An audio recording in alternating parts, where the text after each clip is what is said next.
is Naomi Nobles. I'm a junior in at TLU, and I'm majoring in business management. My name is Kristen Santos Bryant. I grew up in Central Texas.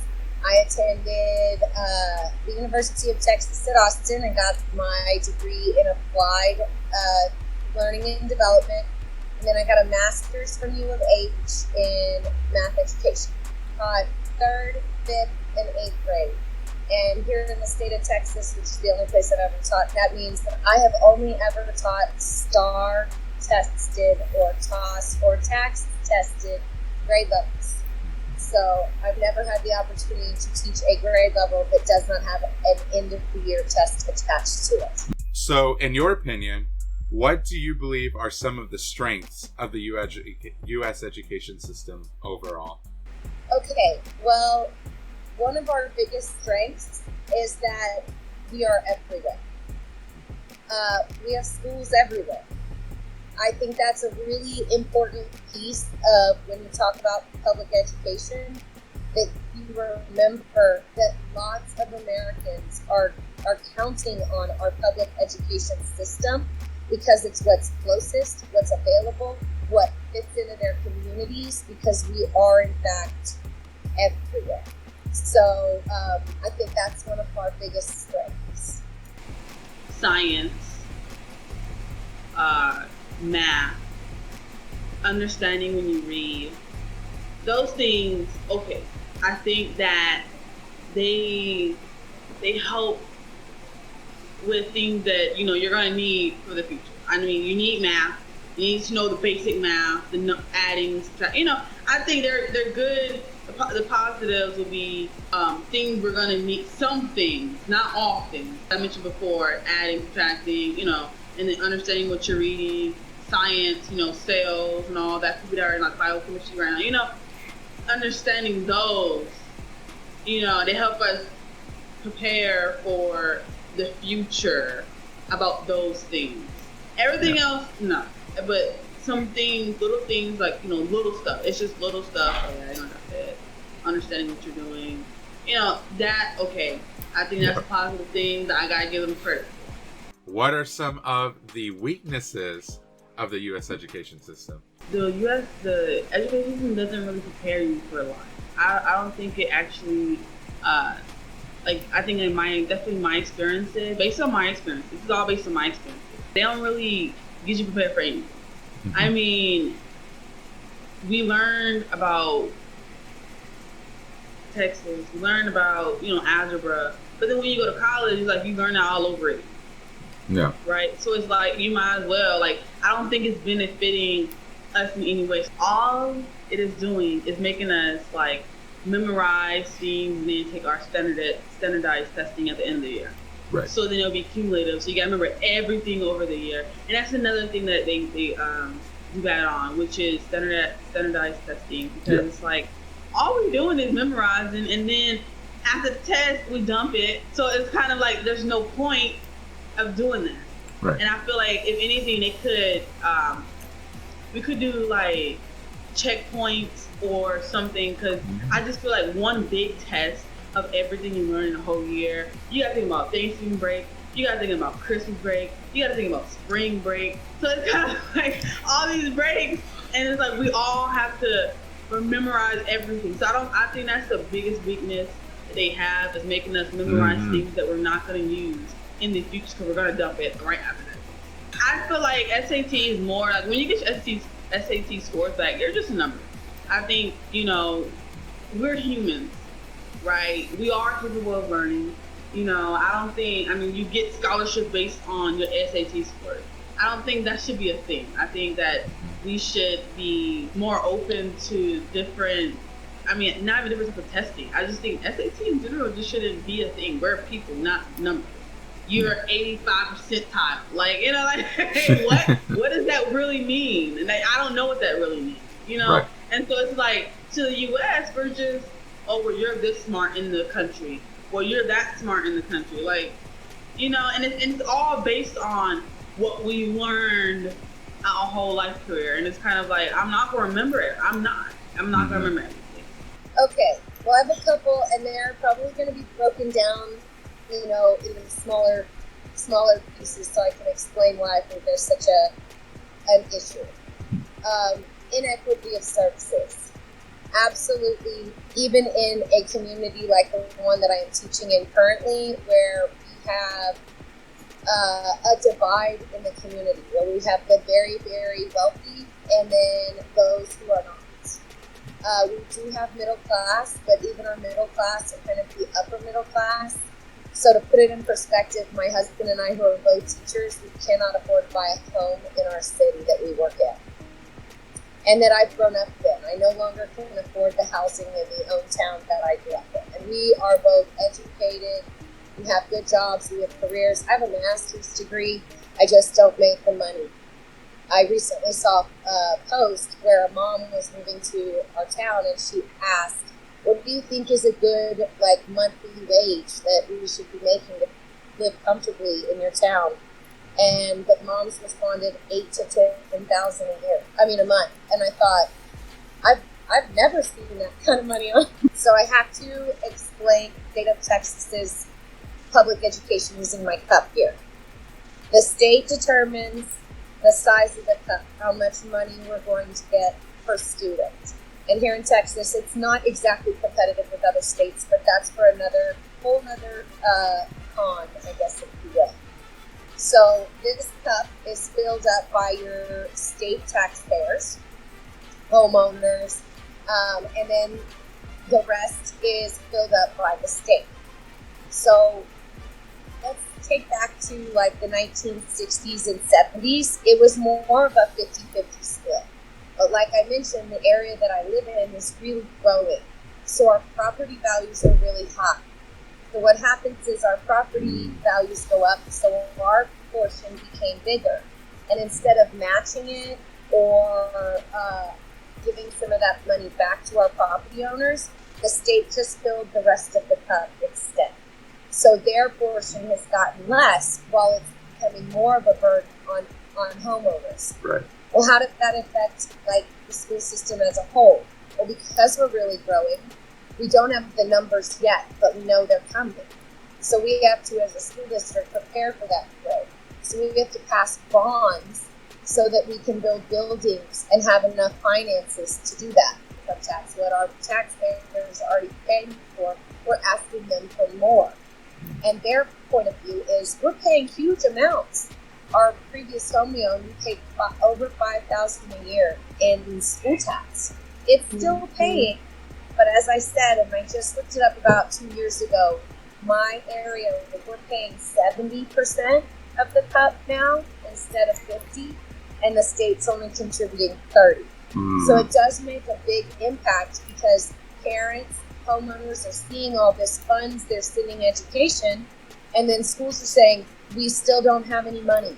So that's a big issue, and it is one that is specific to the state of Texas because of how we, as I said, fill our cup. The extra money just goes to the state, and they decide where and what they want. I do think there should be a standard. I just think we should increase the standard, and I think the state should have to pay their fair share. Right. It shouldn't be fully put onto the taxpayers.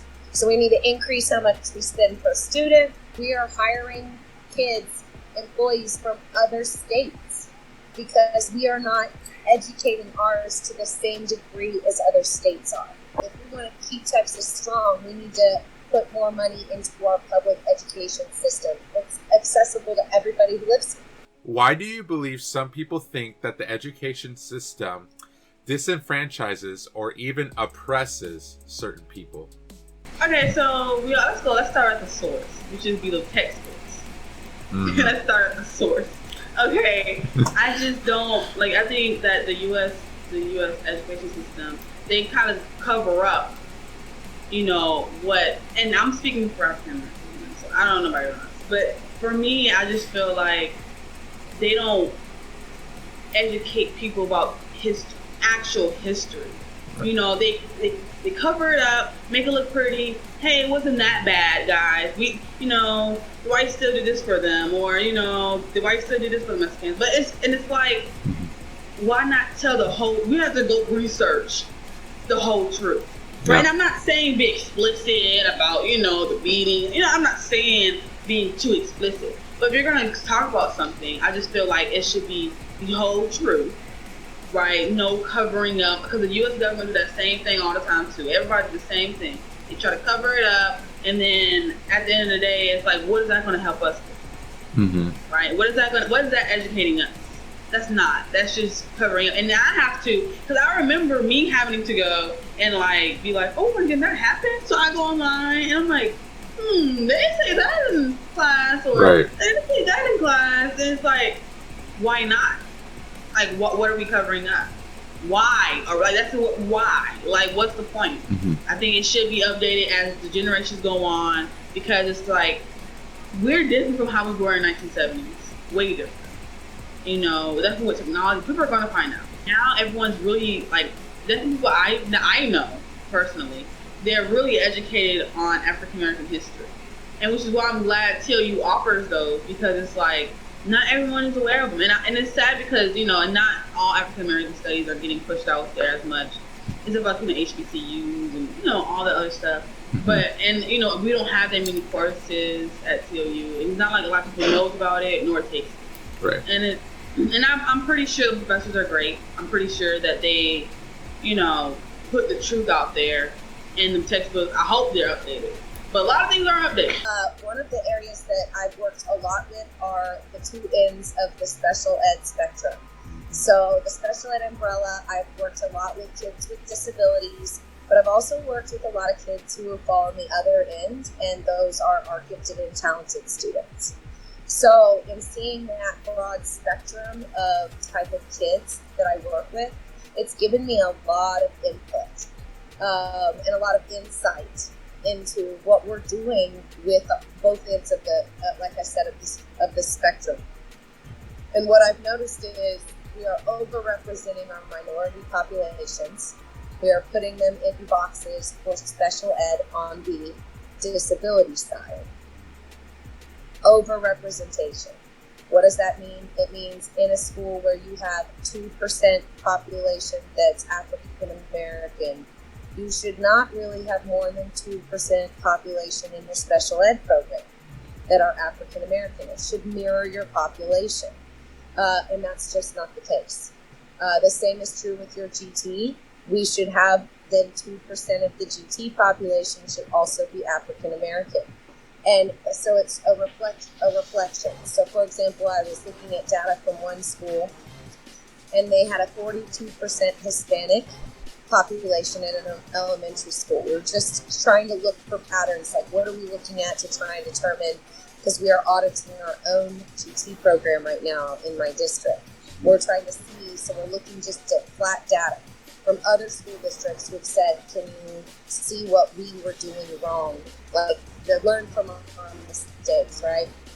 So we looked at this school that they did a program with, and they had a 42% Hispanic population, and there were 0 kids in Hispanic kids in the GT population. Wow. There was 28% white population, and they were overrepresented in the GT population. I think they were at 58%, I want to say. It was a pretty high number. And so that tells you there's something wrong with what we're doing. So that brings me to my next little point of something that we could really make different in our education system is we need to start highlighting and understanding how different kids learn. I think oftentimes teachers in certain situations want every student to come in like the perfect 5-year-old little girl who has read at home with their mommy every day. Yeah. And is sitting in her desk like this and has the perfect home life. And I say female because typically we are a little bit sexist in education. We prefer all of our students to act like girls. We don't tolerate the boy behaviors. Behave yourself, sit still, don't squirm. We want to make them into this model, and that model has predominantly been a little white girl. And so that causes limitations to what we believe and what people can achieve, because that's the system it was designed to be.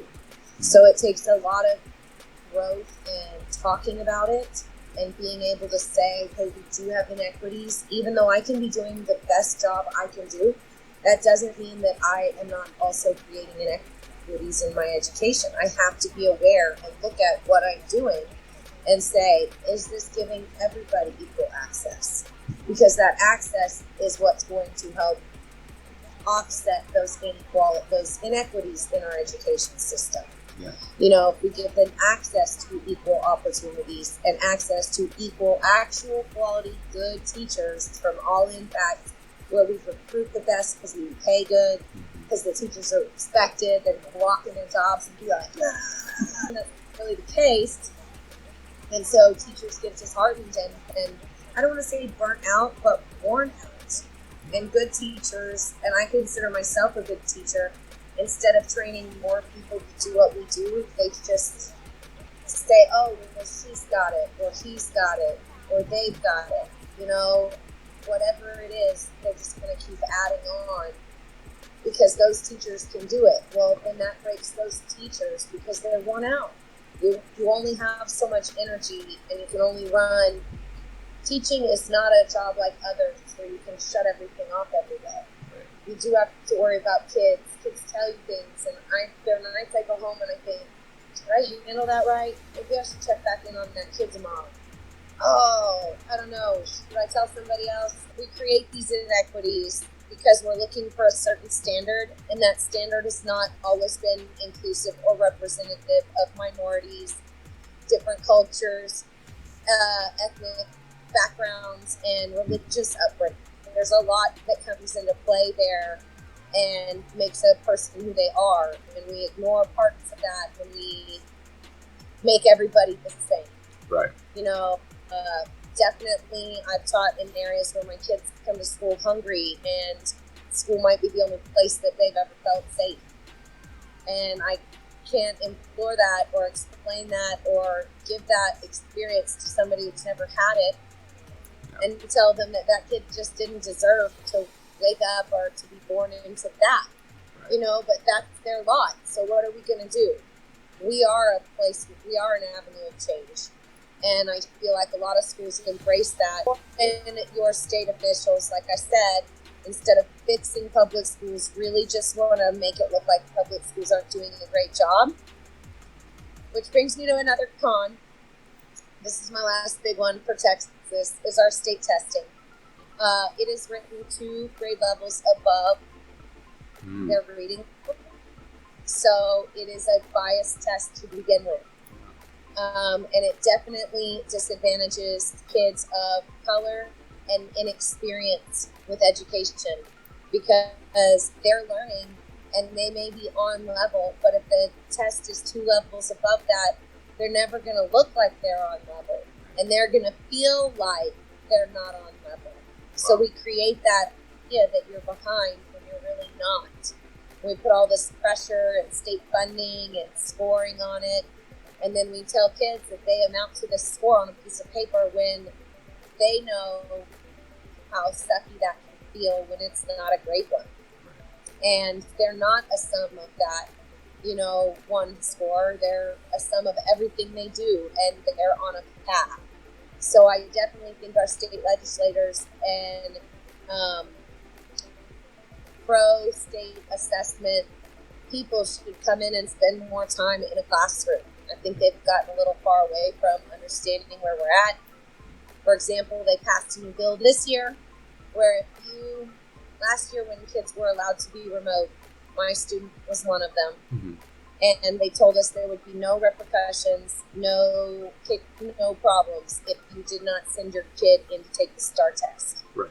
Fast forward to the beginning of this year, any student who failed or was not administered a STAR test last year has to complete 30 hours of extra intervention in that content area. Oh my goodness. Now they're holding us accountable to that and telling us that as teachers we have to prove that we're doing it because those kids are all behind and we should have done better, and it makes it look like we're doing something wrong where they get to act like we're trying to help, we're giving hours, extra intervention hours, but they're putting it on an overburdened system already. Yeah. Those groups can't have more than 3 students in them unless parents sign a waiver. They have to do 30 hours. Those 30 hours have to be documented and using it at an intervention program. It just can't be reteaching same content. So it's very rigorous, and teachers are already teaching their classes. So now you're adding in another something when you said there would be no repercussions for that year. They did come back out and say, well, if you take a STAR or a placement test, then we'll let you out of those hours, which is what my son did. But either way, because they didn't lay all that out in advance, it made teachers and kids all have to, look like we're flailing around at the beginning of the school year instead of starting efficiently. Right. It was like figuring it out and then restarting. Our testing is typically geared to those same type of students who've had experiences. I had a student and I fought tooth and nail for them to give him a nonverbal IQ test. He was a third grader who had repeated second grade. So he was a little bit older in third. Yeah. And I noticed that he had this weird, he always carried around the same book. It was called Brain Surgery for Beginners. And he liked it. It was layered, and he would take apart the layers and look at all the cross sections of a brain and want to talk to me about it, which I wasn't really interested in. But I was excited, and I was taught third grade, so I was like, "That's awesome!" Right. He started wanting to eat lunch a couple times a week with me, and I noticed that he sniffed everything before he ate it. And I was like, "Hey, dude, that's not weird. I sniff my cups, but I sniff them because I'm looking to see if it's dirty, but why do you sniff your food?" And he was like, "Oh, I like to guess the ingredients." I was like, "You like to guess the ingredients?" And he was like, "Yeah, I can tell the ingredients by smell." So I tested him. I got out different foods, and he would nail it. He would be able to tell you stuff that I was like, "How do you even know that smell? That's not a smell." He's like, "Well, when 4 things have the same smell and they all have this ingredient, it's that ingredient that's making it smell like that." And I'm like, I'm getting this kid tested for gifted and talented. This is some serious thought he's put in because he's running these little bitty experiments on every food item that he eats. Right. I'm like, that's the aptitude I'm supposed to be looking for, right? So I go fill out the paperwork. The teacher comes to see me and says he did really poorly on that first test. And I said, "What was it?" She said it was a vocabulary test. I said, "A what? Why would you give him a vocabulary test?" And she said, "That's our first standard piece, and he didn't make it through the qualifying on that." I'm like, "Well, give me some examples." And she said, "Well, for example, he didn't know what binoculars were." And I was like, "Because he lives in the ghetto. What's he using binoculars for?" And she said, "He said it was 2 telescopes put together that somebody was using to look at distances." And I was like, "So binoculars?" He was like, "Yeah, but he has to actually say the word. It's a vocabulary test." I was like, "Well, then it's a bias test." Because that kid knew what they were intended for, even if he didn't know the name. He knew what they were. Yeah. You're taking away from him and not. So anyway, long story short, I pushed and pushed and pushed. He took a nonverbal test, and we figured out his IQ was over 180. And he'd been retained and identified dyslexic. And he never would have qualified for GT because they would have continued to limit him based on his not having experiences, not knowing what binoculars were. So I always think about that and that student when I think about inequities in education, to remember that they're happening everywhere. And even with people that teacher knew, she was like, "It's just he's never going to qualify. This test will never qualify for him." Right. Qualify. It doesn't qualify any of our students.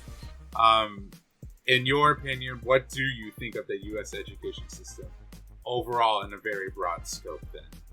Inherently, I feel like it is a biased system, and we need to work harder to fix it because we're missing out on incredible kids of different backgrounds and beliefs, and that's what makes a world better. Everybody has the same belief. We get the same ideas. I don't want cookie cutter ideas. We're never going to save our earth and be good humans if we keep doing the same stuff over and over again. We need new. We need different. And we need to find that in our education, our public education system that everyone has access to. We need to fix schools that are run down and broken. Make sure kids have food. That's a big one. You know, I know that's something we're also kind of working on as a nation right now. I know in Texas we've been giving free food because of Corona and whatnot. And I think it's something that should stick around. I got a lot less hungry kids. You know, I don't have anybody eating those weird peanut butter and jelly sandwiches that they don't like. Yeah. Eating whatever. It is also keeping anybody from knowing who those kids are, because they never have run out of money in their account. You know, they're getting lunch like everybody else. So I think until we start fixing those inequities, I can't say that I'm honestly happy with our public education system. I just think it's a long road, and we need a lot more people speaking up. Unfortunately, we have a really tired teacher population also, because we are also doing our jobs, and it's hard to be the advocate and the teacher and the parents. We're seeing teachers leave. We're not getting paid enough. For example, at my campus right now, we only have 2 custodians out of 8. So I'm cleaning my classroom, and I'm not complaining, but it is extra work, and it does matter, because I'm upset. My district says, well, we can't find anybody. Nobody wants jobs. Okay, why not? Oh, because we pay $9 an hour. And the McDonald's down the street pays $15. Why would you come clean our school for $9 an hour when you could get a different job and make more money? Right. Especially for the work our custodians put in. So it comes back to, why can't we pay them more? Well, we don't have any extra funding. Why don't we have more funding? Hello, state of Texas. Where my money be at? It's really flawed. It has its perks, right? As anything, everything's flawed. Everything has its perks, right? Yeah. But I think if you're gonna educate people, U.S. citizens, people that live in this country, about their history, about reading, right? You need to make sure it's thorough. You know, you need to make sure that we're not leaving with false information, with covered up information. You know what I'm saying? Because this is the U.S. No matter how great you want to make us seem, why not be brutally honest? In some countries, we wonder why they're so smart, right? And it's because of the education system. And I think them teaching us some life lessons, like freaking personal finance, you know, little things like that. I mean, they could improve on that. But I think that they're doing okay. They're doing okay. I'm not gonna say great or bad. They're doing okay. Yeah. Because as we mentioned before, they did set some foundations for us, the basics for us to, you know, move on in life. Right. You go to college and everything, but some things, like I mentioned before, need to be eliminated, right? Or I found a different way to do it. You know, so we were talking about standardized testing. That's what I was talking about. But like I said, I don't hate it, don't love it. It's just, it's whatever. They do need to improve on a lot of things, and I hope in the future that they do. But you know, the way things looking, you know, every day we're changing. Right? So definitely, you know, nowadays. Right? Yeah. But yeah, they're okay. Okay.